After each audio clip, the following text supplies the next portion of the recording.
Crianças um pouco maiores, vamos meditar na palavra de Deus. Eu queria convidá-los, irmãos. Nós vamos abrir a Bíblia em Gênesis, capítulo 2. Nós estamos seguindo essa revista Criados com Propósito. E essa revista nos fala dos relacionamentos, principais relacionamentos da nossa vida. Relacionamento com Deus, relacionamento com o mundo e relacionamento com as pessoas.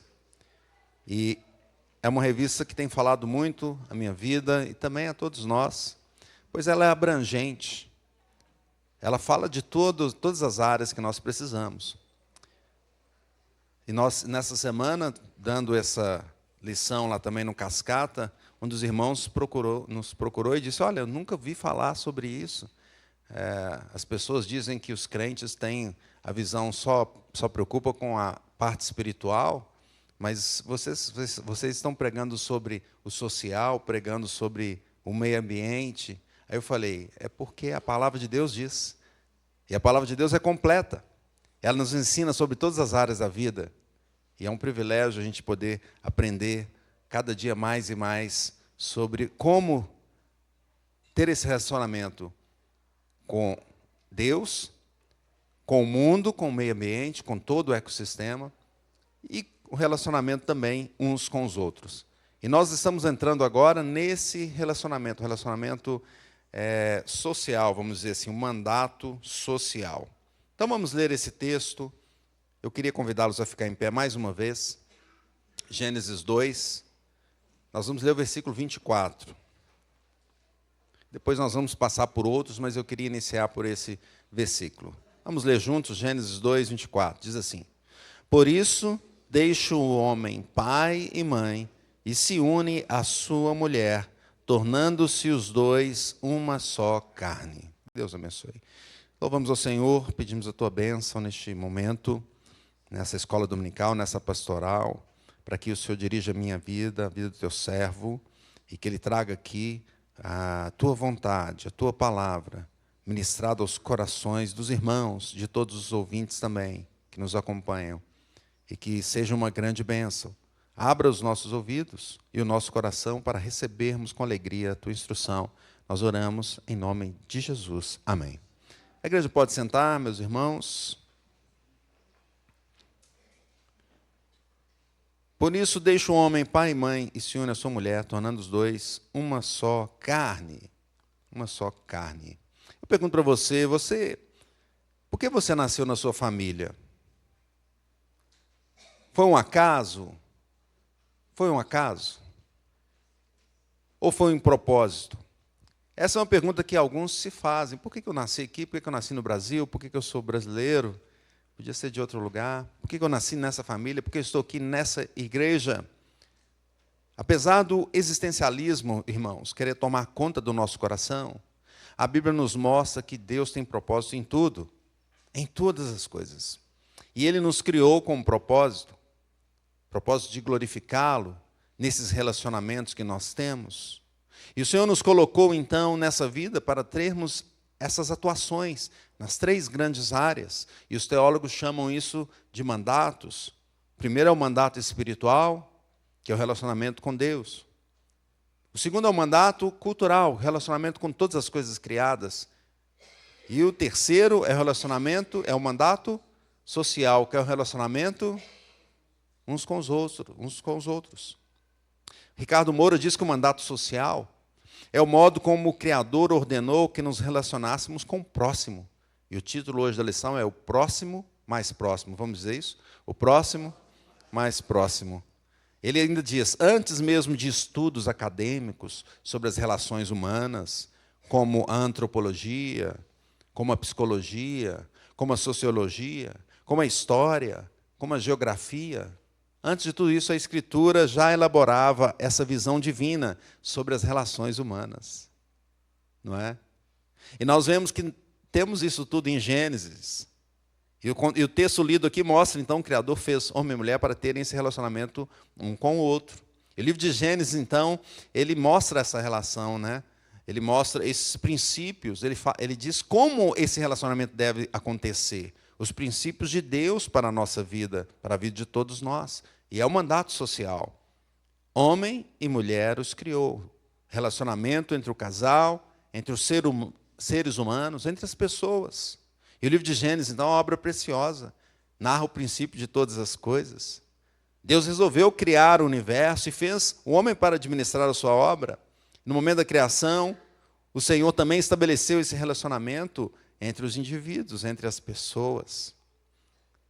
Esse livro mostra, então, que a raça humana foi feita de forma distinta da criação e com raciocínio, para entender essas coisas e adorar e servir a Deus nos seus relacionamentos. Deus nos fez de forma maravilhosa, soprou em nós o fôlego de vida, nos deu um entendimento para sabermos que Ele é o Senhor.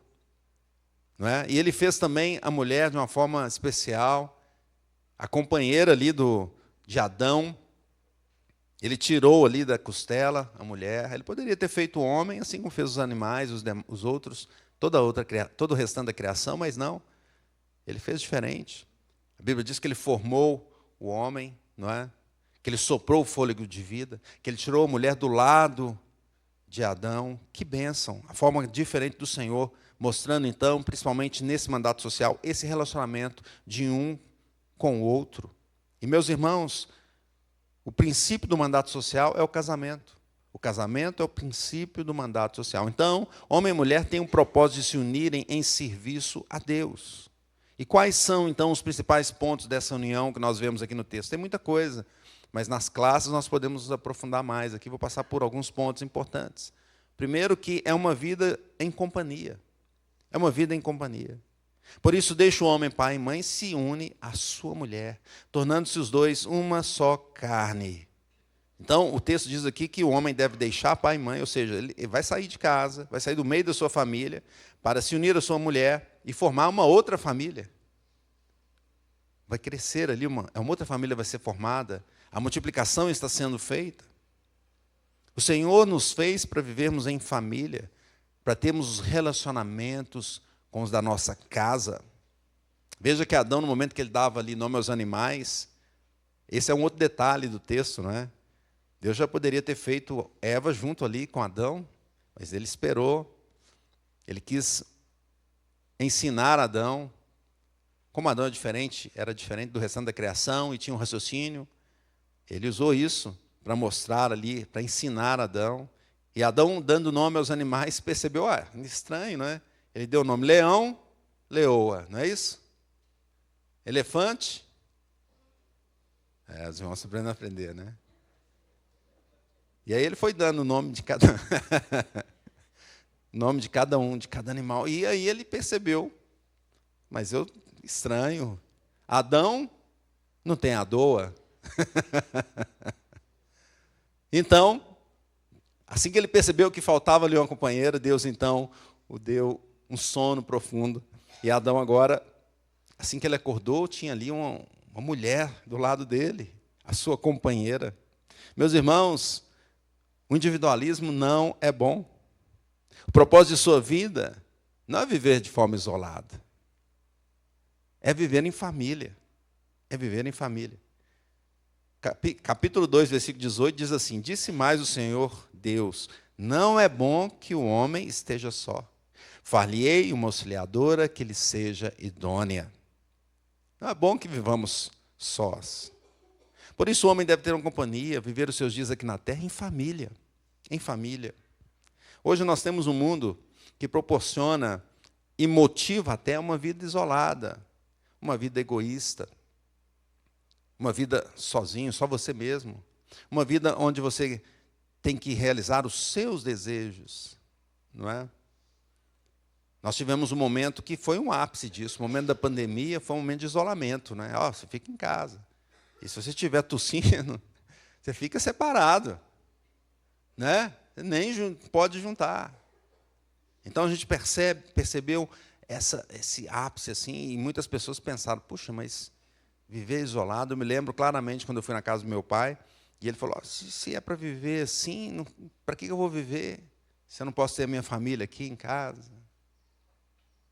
Nós temos um mundo, meus irmãos, que nos motiva a viver isolados. Um mundo individualista, onde os seus sonhos é que têm que ser realizados, não da sua família, não o da sua esposa, não o da sua comunidade.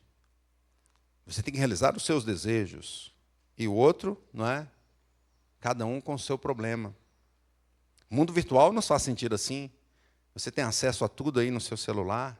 Ainda agora tem a inteligência artificial que está chegando aí, que vai ainda te ajudar, né? Se você não sabe uma coisa, você pergunta lá, já vem as respostas. Então é assim, mas não foi assim que Deus fez. Deus tem um plano para que nós vivamos juntos, servindo ao Senhor, todos juntos. Veja como o Senhor criou Eva, vale a pena ler esse texto, capítulo 2, versículo 21 e 23. Então o Senhor Deus fez cair pesado sono sobre o homem, e este adormeceu. Tomou uma das suas costelas e fechou o lugar com carne. E a costela que o Senhor Deus tomara ao homem, transformou numa mulher, ele a trouxe. E olha o que Adão falou, olha o versículo 23. Leia comigo, os homens. E esta, afinal, é o osso dos meus ossos e carne da minha carne. Chamar-se-á varoa, porquanto do varão foi tomado. Olha só. Primeira poesia. Como é que foi a primeira poesia? Está aqui. Primeiro cântico, quem sabe ele cantou. As primeiras notas ali, para os músicos aqui, né? Veja a bênção que é o casamento, da formação que Deus ali colocou, aquele relacionamento entre os dois. Aqui temos a primeira família. Adão e Eva, então, tiveram a cerimônia de casamento feita pelo próprio Deus. A nossa vida é para viver em companhia, para vivermos juntos. O segundo ponto que nós podemos perceber aqui nesse texto, meus irmãos, é que a união ela é profunda. A família é uma instituição criada pelo próprio Deus. E essa união é uma união profunda. É uma união de corpos, mas também é uma união de propósitos, é uma união de alma.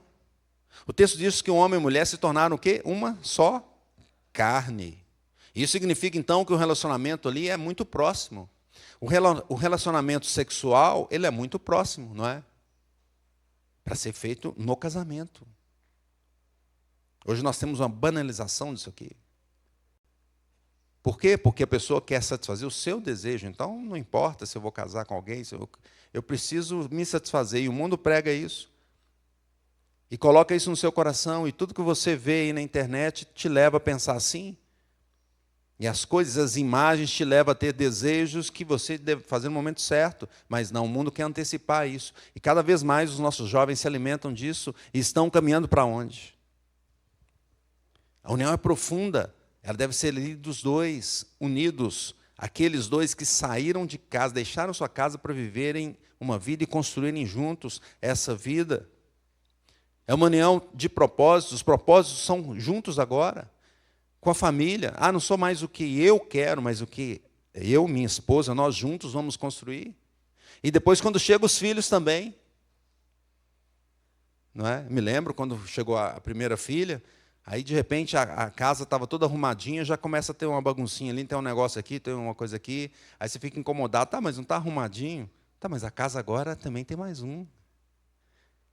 Aí chegou a segunda, tem outra, agora está aumentando. Aí tinha uma baguncinha ali, outra baguncinha do lado de cá. Mas eu quero a sala aqui arrumada. Não, tem que colocar mais tal coisa, mais tal elemento aqui. Porque agora é a família, o propósito aumentou. Propósitos, objetivos. Os desejos devem ser compartilhados entre o casal, entre a família. O que nós vamos fazer? Como vamos construir a nossa família? Em que igreja vamos congregar? Quando nós estávamos, antes de ter a primeira filha, a própria Vilma me procurou e falou, olha, vamos lá para a igreja presbiteriana, vamos voltar para a igreja presbiteriana. Ela não era, né? Eu sempre fui, né? Mas eu tocava muito em outros lugares, e ela falou assim, olha, tem que educar a família. Precisamos de palavra para os nossos filhos, não sabia se eram filhas, né? hoje diria filhas. Vamos para a igreja juntos, para a igreja que ensina a Bíblia. Os desejos, os propósitos são compartilhados. E ademais, meus irmãos, a alma acaba se ligando também. Você já percebeu que um casal, eles começam a se parecer muito? Né? Fala igual, a palavra é a mesma, o jeito de falar é parecido, muito parecido. Às vezes até parece irmãos, eu já percebi alguns casais que parecem irmãos, né? Porque vai se juntando a forma de pensar, a alma, não é? É por isso que a Bíblia condena o julgo desigual. Como que nós vamos juntar as almas se uma alma crê uma coisa, a outra crê em outra coisa? Segundo aos Coríntios 6,14 diz assim: não vos ponhais em julgo desigual com os incrédulos, porquanto que sociedade que pode haver entre a justiça e a iniquidade? Ou que comunhão da luz com as trevas? Como é possível ter um que a alma dele crê em Cristo Jesus? O outro não crê em nada. Como que você vai ter um casal indo para o mesmo caminho, desenvolvendo esse propósito de Deus, esse propósito divino, se eles pensam diferente, se a crença é diferente? Então é uma união muito profunda. Viver em casamento, então, com esses princípios diferentes, não traz contribuição nenhuma para o casal. Claro que Deus faz milagres, e a gente tem exemplos de pessoas que se converteram depois, não é? Graças a Deus por isso. Mas a instrução do Senhor é: siga do lado de alguém que tem a mesma crença. Por fim, a união se torna uma só carne, literalmente, quando chegam os filhos. Veja como é profunda. Chegam os filhos, aí o pessoal olha e fala: nem precisa fazer DNA. Ali, a cara de um focinho do outro. Não é assim? Não é? Olhava para a Júlia e falava: é filha do Rui, não tem como falar. Para a Larissa, não é? Não tem como. A gente percebe as características de cada um ali nos filhos, se tornam uma só carne. É muito profundo, meus irmãos. O casamento, a união entre homem e mulher é muito profunda. E essa união, ela ainda se multiplica. Gênesis 9:7, sede fecundos, multiplicai-vos, povoai a terra, multiplicai-vos nela. Isso Deus falando para Noé, lá depois do dilúvio, que já havia falado para Adão no começo. Então, a prática dessa união, meus irmãos, deve ser uma obediência ao Senhor, um manancial de bênçãos. Ela não é só uma obediência, mas é uma grande bênção viver juntos. Provérbios 5,18 diz assim: seja bendito o teu manancial, e alegra-te com a mulher da tua mocidade, corça de amores e gazela graciosa. Sacie-te os seus seios em todo o tempo, e embriaga-te sempre com as suas carícias. Olha que bênção. Além de ser uma obediência a Deus, viver juntos, quando a gente tem essa visão, a gente tem o prazer de viver juntos, um com o outro. O mandato de Deus não é apenas para o serviço, mas também para o deleite do homem e da mulher. Por isso que ele falou lá: esta afinal é osso dos meus ossos e carne da minha carne. Chamar-se-á varoa, porquanto do varão foi tomada. Terceiro lugar, meus irmãos, que temos que pensar nesse relacionamento, é o efeito que a queda trouxe. A queda trouxe uma maldição para esse relacionamento. Por causa da queda, o casal passou a culpar um ao outro. Os homem e mulher, principalmente mulher, passou a ter dores no parto.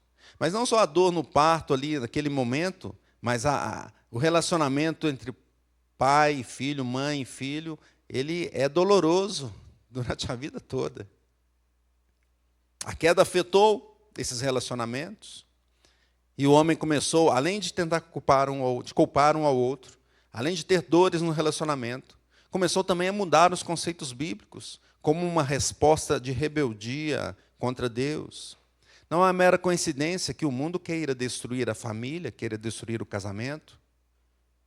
Karl Marx era um defensor de que a família fosse significativamente mudada. A sociedade pagã quer relativizar tudo o que está relacionado às ordens divinas. Por isso, vemos tanto ataque à família tradicional, tanto ataque ao casamento. A sexualidade foi pervertida. As pessoas praticam sexo fora do casamento. As pessoas praticam sexo com pessoas do mesmo sexo. Partiram em grupos e fazem até com animais. Veja como a queda prejudicou toda essa estrutura. Ricardo Moura diz assim: a sexualidade ela pode ser pecaminosamente dirigida ou santamente orientada. Pois Deus criou a família e o homem para ser bênção, para a glória de Deus, para o prazer dos dois juntos no relacionamento ali do casamento. E é uma grande bênção quando vive-se assim, pois viver sozinho, e eu vou pegar esse texto para a gente pensar um pouquinho, viver sozinho é difícil. E não foi isso que Deus fez para vivermos juntos. Olha só, Eclesiastes 4, abra sua Bíblia lá, acompanhe comigo esse texto. Eclesiastes 4, versículo 7 em diante. Veja o que o pregador disse. Ele fala assim: então considerei outra vaidade debaixo do sol, isto é, um homem sem ninguém, não tem filho, nem irmã, contudo não cessa de trabalhar, e os seus olhos não se fartam de riquezas, e não diz: para quem trabalho eu, se nego a minha alma os bens da vida? Também isto é vaidade e enfadonho trabalho. Veja o pregador dizendo, aquele que está sozinho, não para de trabalhar, não para de buscar riquezas, e nem pensa, para que eu estou fazendo isso se eu vivo sozinho? Ele mostra então a bênção da companhia familiar. As vitórias são comemoradas melhor quando são em conjunto, não é? Versículo 9, melhor é serem dois do que um, porque tem melhor paga do seu trabalho. O companheiro te ajuda também quando cair, ele continua dizendo, olha o versículo 10, porque se caírem, um levanta o companheiro, aí porém do que estiver só, pois caindo não haverá quem o levante. No momento que chega a dor, chega a doença, chega a dificuldade, o outro está ali do lado para apoiar, para ajudar. Ele continua, o cônjuge te aquece nas noites frias da alma, veja só, versículo 11, também se dois dormirem juntos, eles se aquentarão, mas um só, como se aquentará? Não só no sentido físico, mas também no sentido de trocar ideias, quando o outro está muito triste, está psicologicamente abatido, o companheiro ajuda e fala e ajuda a aquecer a alma. Quantas vezes a minha esposa me traz um ânimo quando eu estou desanimado? Ele continua, veja, marido e mulher resistem juntos aos ataques dos inimigos. Versículo 12, se alguém quiser prevalecer contra um, os dois lhe resistirão. O cordão de 3 dobras não se arrebenta com facilidade. Então, mesmo após a queda, meus irmãos, é uma bênção viver em família. Mesmo diante das dificuldades, é uma bênção ter um casamento diante da presença do Senhor. Concluindo, então, Deus nos fez para termos esse relacionamento familiar, e principalmente no casamento. O casamento é o início do mandato social. Ele marca esse início, né? E a Bíblia, mais à frente, lá no Novo Testamento, compara o casamento com a relação de Cristo à sua igreja. Jesus deixou a casa, vamos dizer assim, deixou a glória para compartilhar sua vida aqui nessa terra. Jesus se encarnou, ele veio aqui buscar quem? A sua noiva. E ele foi até o final. Se fosse preciso, e foi preciso morrer pela sua noiva, ele fez isso. E ele se entregou ali na cruz por causa da sua igreja. E Jesus vai voltar para buscar a igreja e viver eternamente com ela. Glória a Deus. Então, como viveremos, meus irmãos? Viveremos em companhia, em primeiro lugar. Buscando um companheiro crente. Se você já é casado, é o momento de você reforçar esse relacionamento. Perdoar as dificuldades, os erros de um para com o outro. E buscar união no Senhor. Se você não é momento de você pensar, quem será o meu noivo ou minha noiva? Busque diante do Senhor, para que você tenha o prazer correto dentro do casamento, com a sua família, que seja feliz com ela. E para que você multiplique a sua descendência para encher a terra dos filhos da promessa. E para que você busque a sua satisfação primeiro em Deus e na sua palavra. E assim, Ele vai te abençoar nos seus relacionamentos. Em segundo lugar, como viveremos? Viveremos rejeitando as práticas mundanas. Todas as ideologias que surgirem, meus irmãos, nós vamos analisar pela pelas Escrituras. O que a Bíblia diz a respeito disso? Tenhamos cuidado com as músicas eróticas que estão surgindo e que levam ao erro. Eu tenho observado, nem dá para assistir mais, eu gostava mais no passado de ver clipes tal, de cantores. Hoje não dá mais para fazer isso. Não dá mais. Evitando novelas, meus irmãos. Evitando filmes que defendam e motivam práticas que destroem a família e o casamento. Quantas vezes nós deixamos isso entrar no nosso coração, na nossa vida, e está aberta a tela na nossa casa, e está entrando a informação, e nós vamos recebendo aquilo. E depois nós não sabemos por que estamos agindo de forma que Deus não se agrada. Olha o que Tiago diz, Tiago 4:1, de onde procedem guerras e contendas que há entre vós? De onde senão dos prazeres que militam na vossa carne? E quantas vezes nós estamos alimentando a nossa carne? Ao invés de vir ao culto de quarta-feira, nós estamos assistindo coisas que estão enchendo a nossa vida de lixo. Artes que foram boas no passado estão prejudicadas hoje. Viveremos condenando essas práticas, rejeitando essas práticas. Isso reflete a sociedade que nós vivemos. Ricardo Moura diz assim: a santidade é fundamental para a vivência plena do mandato social. Queremos viver bem o nosso mandato social? Busquemos, primeiramente, o mandato espiritual, o relacionamento com Deus, que vai transformar o nosso mandato social, nosso relacionamento um com o outro. Terceiro lugar, viveremos nosso relacionamento familiar no modelo de Cristo. O Senhor é a nossa referência. Então, amaremos a nossa esposa, conforme Jesus disse, até a morte, se for necessário, conforme Jesus fez. As mulheres viverão auxiliando os maridos com amor, o mesmo amor que Deus nos auxilia nas nossas lutas. Ricardo Moura diz assim: como você tem olhado, aí algumas perguntas para a gente pensar, e nós podemos refletir sobre elas nas nossas classes, né? Como você tem olhado para o seu cônjuge? Como o jovem tem olhado para os seus planos matrimoniais? Essa relação está centrada em você, em si, no outro ou em Deus? Portanto, irmãos, sigamos as instruções bíblicas nesse modelo de relacionamento uns com os outros e principalmente em família. Que Deus nos abençoe. Vamos orar? Fique em pé e vamos clamar ao Senhor para